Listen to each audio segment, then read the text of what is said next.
नमस्कार दोस्तों, स्वागत है आप सभी का न्यूज़ 18 राजस्थान के खास कार्यक्रम तीन का तिलिस्म में। तीन का तिलिस्म में आज बात होगी सहाड़ा विधानसभा के उपचुनाव की। सहाड़ा की सियासत में आखिरकार क्या कुछ चल रहा है खास। चलते हैं सहाड़ा की सफ़र पर, बात करेंगे यहाँ के प्रत्याशियों से, यहाँ के उन प्रतिनिधियों से जो जनता के बीच में जा रहे हैं मतों के लिए, और आखिरकार किसको जनता जो है जीत का ताज पहनाने जा रही है। तमाम विषयों पर बात करेंगे, मंथन करेंगे। चलते हैं सहाड़ा की जनता से बातचीत करने के लिए ऑटो के सफ़र पर।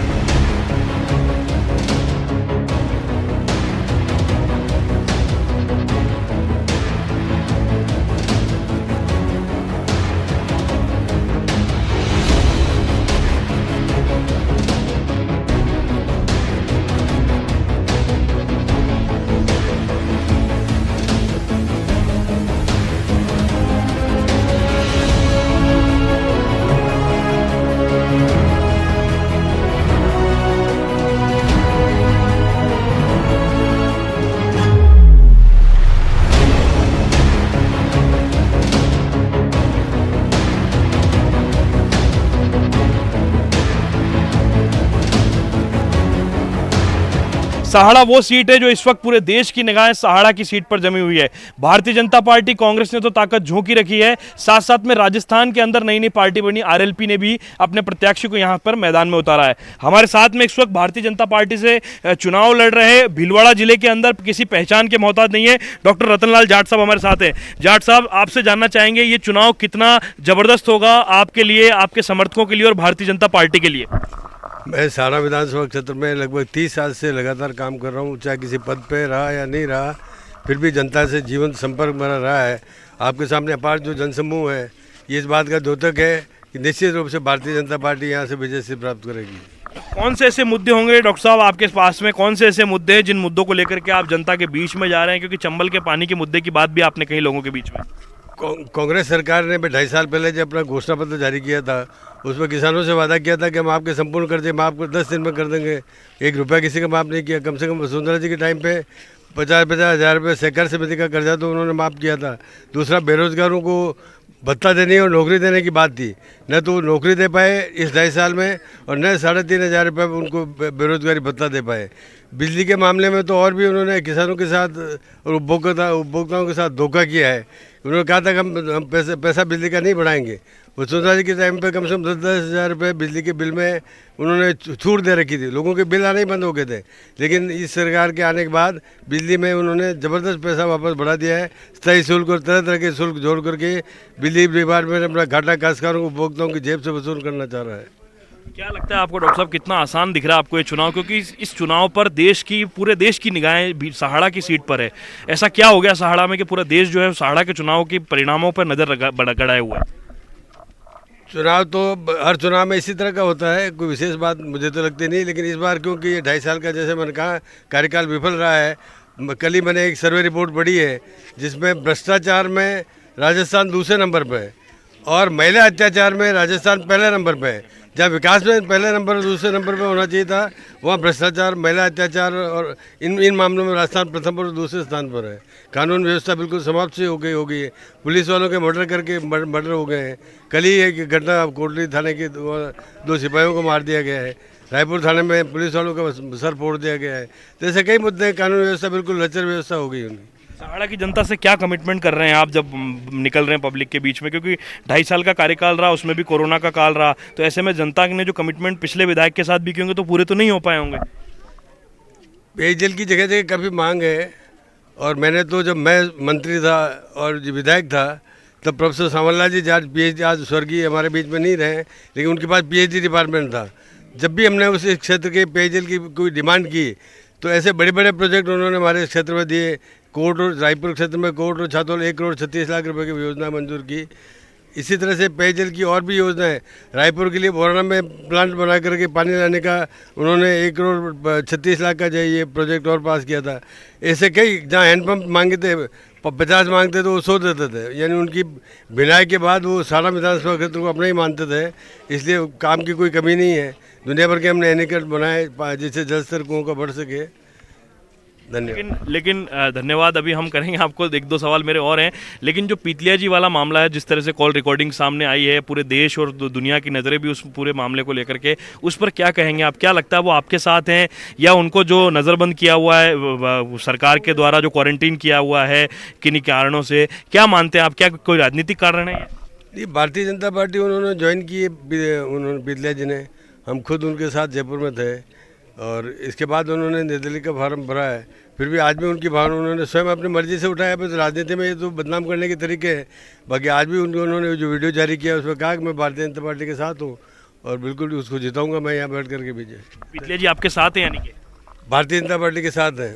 भारतीय जनता पार्टी के जो आरएलपी है वो कितना नुकसान करेगी आपका? क्योंकि आरएलपी कह रही कि हम तो बीजेपी के वोटों में सेंध लगाएंगे। आरएलपी वाले तो अपने को कुछ भी बता दें, उसका कोई मतलब नहीं है। तो आपको कितना जीत कितनी नजदीक नजर आ रही डॉक्टर साहब? निश्चित रूप से जीतेंगे, निश्चित। ये डॉक्टर रतनलाल जाट साहब है, जिन्होंने खाट पर बैठकर ठाठ से जो है वो बातचीत की है। डॉक्टर साहब आपका धन्यवाद बहुत बहुत। चुनाव समर में आप लगातार प्रचार करते रहें, एक लंबा राजनीतिक अनुभव है डॉक्टर साहब को, और वो यहाँ चुनाव के मैदान में उतरे हुए।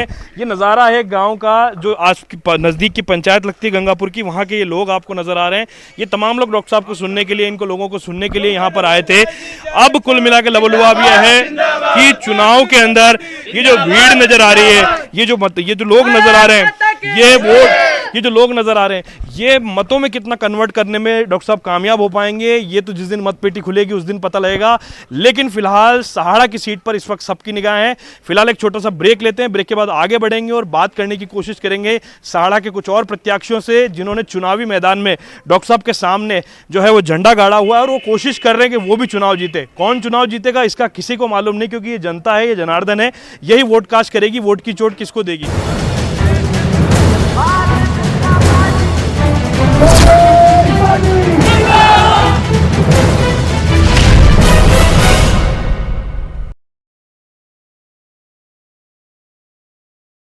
कोरोना काल में लोग एक दूसरे को समझा रहे हैं, बड़े बड़े लोग वीडियो बना रहे हैं।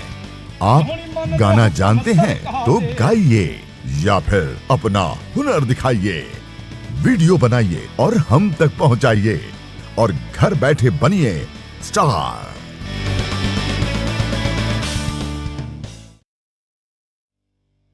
न्यूज 18 इंडिया आपका पसंदीदा नेशनल न्यूज चैनल उपलब्ध है डिश टीवी के चैनल नंबर 663 और D2H के चैनल नंबर 306 पर। कोरोना की हर खबर देखते रहिए न्यूज 18 इंडिया पर। अहम है विचार सरकार के फैसलों पर, लोगों का रेजिस्टेंस सड़कों पर। जरूरी है खरी बात हर किसी की भागीदारी पर, आप जो और सवाल उठाने से ही कोई रास्ता बता, मिल पाएगा जवाब। उनकी चिंताएं किस तरह की। आप कोरोना से लड़िए, आपके लिए हम करेंगे कोरोना पर हर एक सवाल। प्राइम डिबेट सिर्फ न्यूज 18 राजस्थान पर। सवाल सारे, मुद्दे तमाम, माइक पर सरे आम होकर ऑटो पे सवार। जब पूछेगा रिपोर्टर, आपके क्षेत्र के हर मसले का जवाब मिलेगा बिल्कुल नए अंदाज।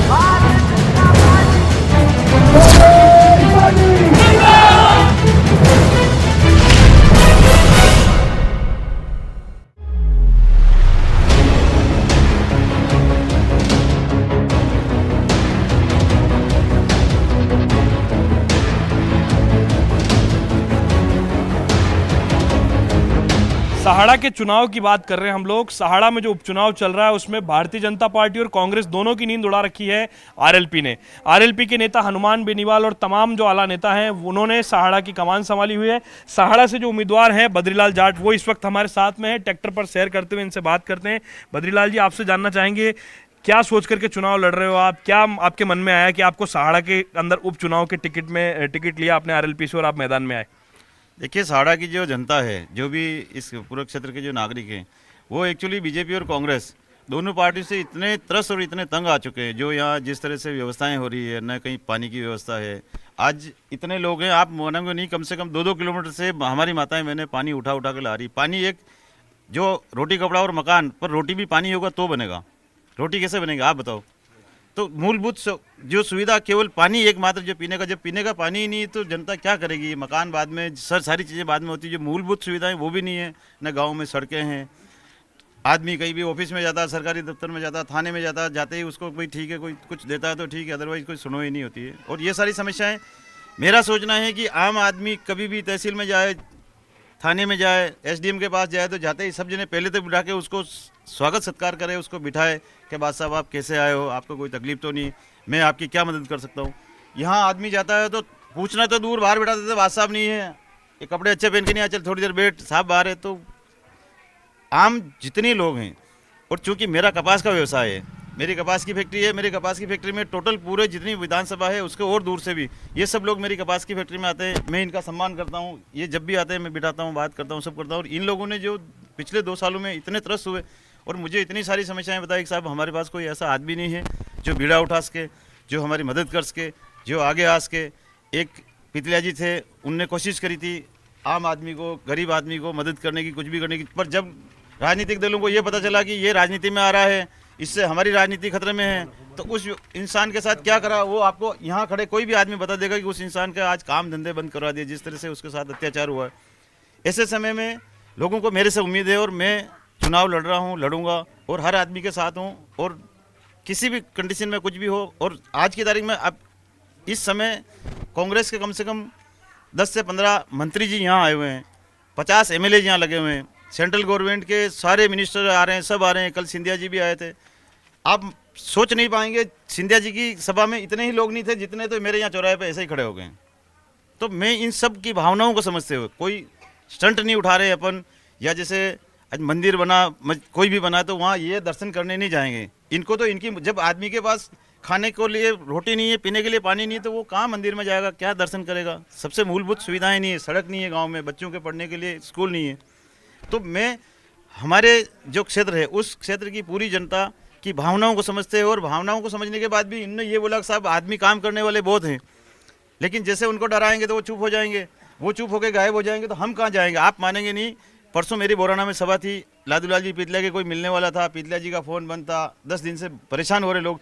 एक कार्यकर्ता मेरे पास आके स्टेज पे रोने लग गया। मैंने बड़ी मुश्किल से उसको शांत कराया, उसको विश्वास दिलाया कि बेटा कोई बात नहीं, ये नहीं तो हम आपके साथ में हैं, और मुझे सिर्फ और सिर्फ आपके साथ रहना है, जनता के साथ रहना है, न मुझे पैसे का लालच है। पैसे तो देखो मेरे पास तो व्यवसाय है, पहले से 2-2 फैक्ट्री चल रही है, और आप मानेंगे नहीं, मेरी फैक्ट्री में मेरे से मिलने के लिए लोग परमिशन मांगते हैं, आधा घंटा इंतजार करते हैं कि सेठ जी से मिलना, उसके बाद मिलते हैं, जो भी XYZ हो।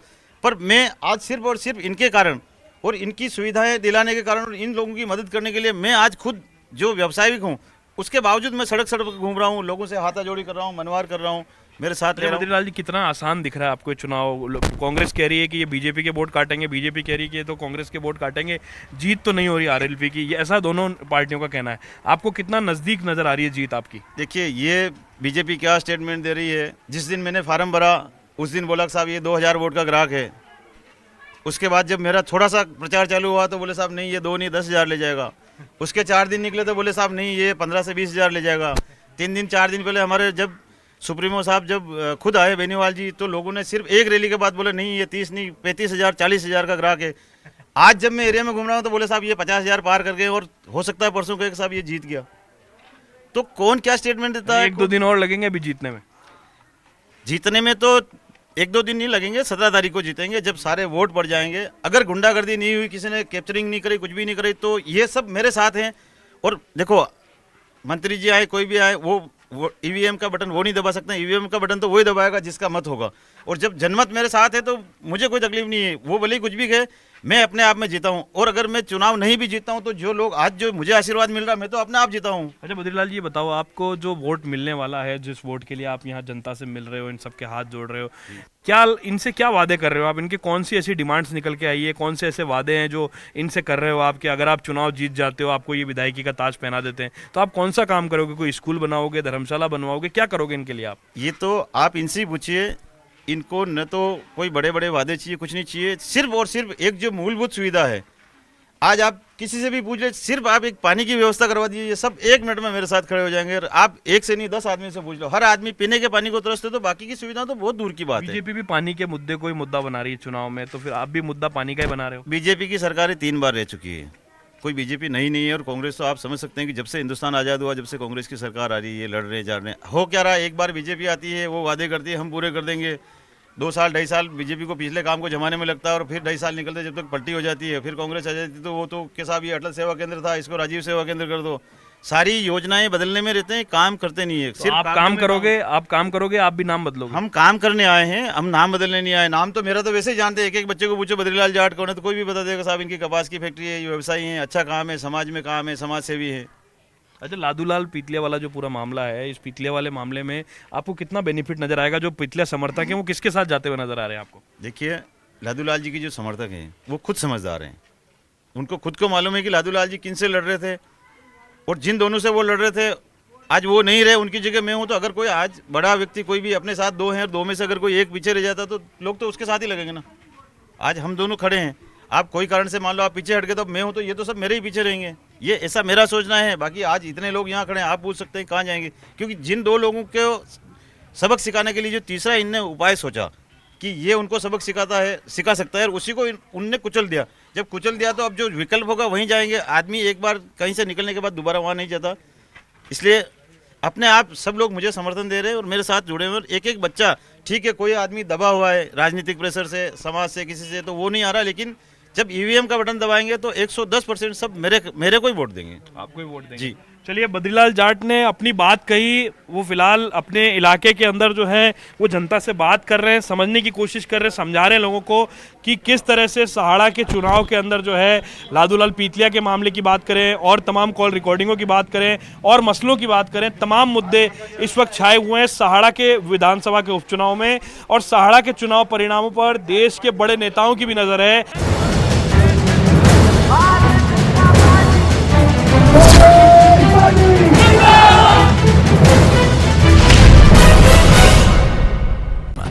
आप जो और सवाल उठाने से ही कोई रास्ता बता मिल पाएगा जवाब। उनकी चिंताएं किस तरह की? आप कोरोना से लड़िए, आपके लिए हम करेंगे कोरोना पर हर एक सवाल। प्राइम डिबेट सिर्फ न्यूज़ 18 राजस्थान पर।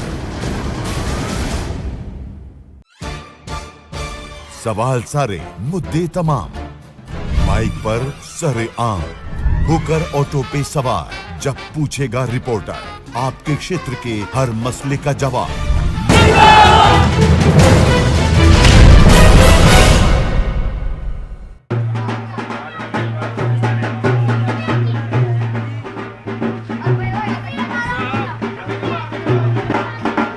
जो भी मांग है वो मांगे पूरी होगी।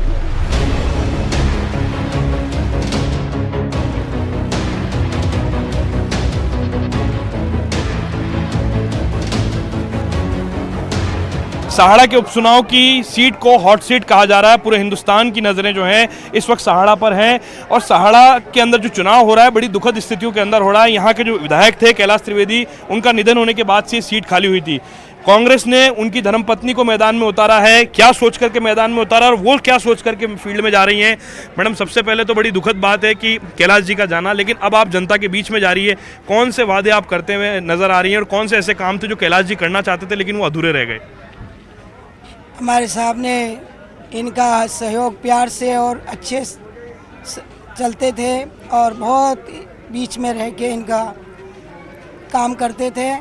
तो इन्हीं के वादों पहले जैसे चंबल की स्कीम का अधूरा काम है और कई योजनाएं ऐसी हैं जो ये बोल के गए, जो इनके निर्माण कार्य का और अधिक जो भी होगा वो पूरा करने का वादा है। और जनता के बीच में प्यार और उम्मीद से, इनके आशीर्वाद से पूरा करेंगे और इनका प्यार हमारे ऊपर बना रहे और हम अवश्य इनके सब अधूरे सपने को पूरा करेंगे। हमारे साहब के सपने हैं जो पूरा करेंगे। मैडम, आपको क्या लगता है यहाँ पे चंबल के पानी की समस्या के अलावा और कौन सी समस्या आपके सामने आई है जो जनता आपको बता रही है? हमारे बहुत सी समस्याएं हैं, जैसे इनके कहीं एक जैसे लाइट का है तो रिको में है, रिको में ग्रिड पास करवाया, वो 125 kV उसको भी वापस करवाएंगे। और चंबल योजना है सड़क योजना जो भी इनके गाँवों की है समस्याएं, बहुत समस्या है। चलिए, ये तो समस्याओं की बात हुई मैडम। सिंपैथी तो है कैलाश जी के प्रति, यहाँ के वोटर्स से हमने बात की, सिंपैथी तो है, लेकिन आपको कितना आसान नजर आ रहा है राजस्थान की विधानसभा का रास्ता? आपको आसान नजर आता है या बीजेपी और आरएलपी के लोग आपको रोकेंगे अभी बीच में? वो तो रोकने की कोशिश करेंगे ही करेंगे, चाहे कोई सी भी पार्टी हो, जनता हो और आरएलपी हो, कोई सी भी पार्टी हो। हमको तो मजबूत होकर इनके सामने जाना पड़ेगा और काम करना पड़ेगा, हम विजय होंगे। मैडम, आपको नहीं लगता आपके वोट काटने का काम जो बीजेपी है, जो कांग्रेस है, या जो लालूलाल पीतलिया वाला जो मामला है, उससे आपको फायदा मिलेगा या नुकसान मिलेगा? वैसे तो जनता हमारे से जुड़ी हुई है, हमारा और उनका प्यार बना हुआ है।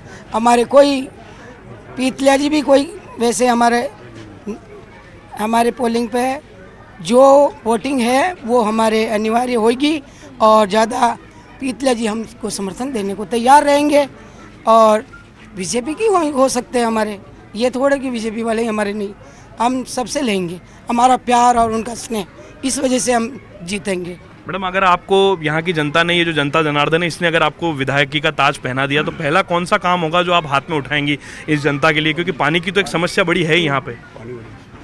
हम वैसे चंबल योजना है पूरी गाँव में, डांडी में नहीं आई, उसको पहले लेंगे।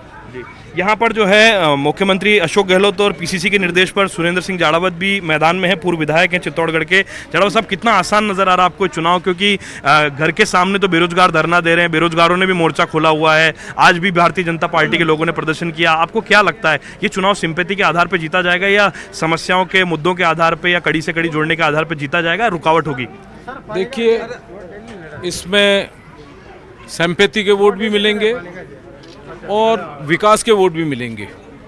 मुख्यमंत्री जी की जो योजना है, अभी मुख्यमंत्री चिरंजीवी स्वास्थ्य बीमा योजना अशोक गहलोत साहब ने जो 5 लाख की दी है, उसका बहुत व्यापक और लोगों के दिल दिमाग के ऊपर बहुत उसका असर है। किसानों को जो 10 हॉर्स पावर तक की अब उनको कोई बिल नहीं भरना पड़ेगा, हर महीने 1000 रुपये उनके खाते में डाला जाएगा, उसका भी असर है। जो गरीब तबका सिर्फ मजदूरी पे आधारित था, उसके नरेगा के अंदर 100 दिन की जगह 200 दिन कर दिया, उसका भी असर है।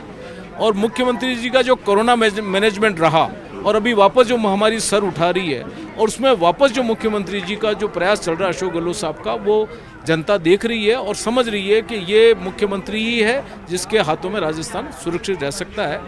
गायत्री देवी जी के खुद प्रधान रही है, तो इनका खुद का भी अपना एक अनुभव है और शासन प्रशासन चलाने का अनुभव है। लोग जानते हैं इनकी उस कार्यशैली को जो इन्होंने 15 साल पहले प्रधान बनकर के किया है। और कैलाश जी त्रिवेदी के बारे में आपको कहीं भी एक शब्द भी पूरी विधानसभा में कहीं भी एडवर्स सुनने को नहीं मिलेगा। हमेशा हर आदमी ने कहा कि हम जब भी गए, किसी भी परिस्थिति में गए, उन्होंने हमारी भरपूर जो है मदद की है और डेवलपमेंट का जो काम उन्होंने किया है, मुझे नहीं लगता कि भूतों न भविष्य तो कोई कर पाएगा। अब अगर कर पाएंगी तो ये गायत्री देवी जी इस क्षेत्र का विकास का काम कर पाएंगी और ये गांव-गांव में इनको खूब आशीर्वाद मिल रहा है। महिला होने का भी बहुत बड़ा फायदा इनको मिलेगा क्योंकि 74 साल के अंदर पहली बार महिला को अपने विधायक का टिकट दिया गया। इस बात का भी महिलाओं पे काफ़ी अच्छा असर है। सर, ये तो एक गणित रहेगा, लेकिन साथ साथ में जो जातिगत गणित है